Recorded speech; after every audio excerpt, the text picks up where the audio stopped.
C'est inclusif, qu'on voit pas, qu'on soit habitué, qu'on soit pas habitué. Ça permet à tout le monde de pouvoir se confronter à l'œuvre, la toucher, vibrer avec nous. Bienvenue dans le studio Acoustea. Voilà, c'est là qu'on fabrique tous nos trucs. J'ai créé une compagnie qui s'appelle Acoustea parce que je voulais mettre la musique au centre d'installation pour que les gens puissent rentrer physiquement dans des œuvres musicales. Et là, il y a la sculpture interactive de Fauve que vous allez découvrir à Archipel. Je me suis associé avec une artiste plasticienne qui s'appelle Sophie Lecomte, où je vais proposer de travailler sur le sujet de Fauve, qui est une adaptation de Croire aux Fauves de Nastasia Martin. Et donc, je lui ai proposé d'imaginer une sorte de forme, une installation, dans laquelle on pourrait non seulement jouer un opéra, mais ensuite où le public pourrait entrer et faire partie de l'histoire de l'opéra. Je me suis consacrée vraiment sur l'idée de la tête, et dans cette perspective de pouvoir entrer à l'intérieur de la tête de la narratrice. Donc en fait, l'idée, c'est que cette tête puisse être complètement fermée et close, et puis qu'elle puisse après effectivement s'ouvrir de manière à accueillir plusieurs instants scéniques.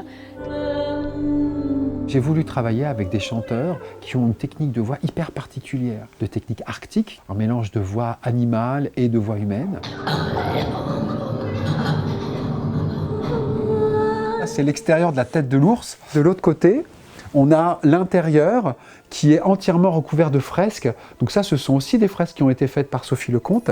Ça, en fait, c'est des capteurs capacitifs qu'on va brancher à la peinture de Sophie. Parce que le capteur est relié à la peinture dorée.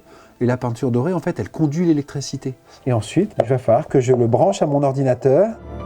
Quand on touche la peinture de Sophie, on va s'apercevoir qu'en fait, la structure vibre, qu'elle sonne comme une sorte de peau, comme une sorte de tambour. On va entendre des voix, on va entendre de la musique, on va entendre des textures. Et en fait, ces voix racontent des rêves que Nastasia Martin a fait dans son livre et qu'on entendra dans l'opéra. On est tous égaux dans un jardin, on est tous égaux dans un parc, il n'y a pas les mêmes codes que dans une salle de concert. Ce qui fait qu'on peut toucher plein de publics et on peut inclure des publics qui habituellement ne vont pas au concert et n'ont pas accès à des œuvres. Les personnes qui sont malvoyantes peuvent venir, même des personnes qui n'entendent pas bien, comme nos œuvres sont vibrantes, eh ben, elles peuvent toucher et vibrer, elles peuvent ressentir le son par les vibrations.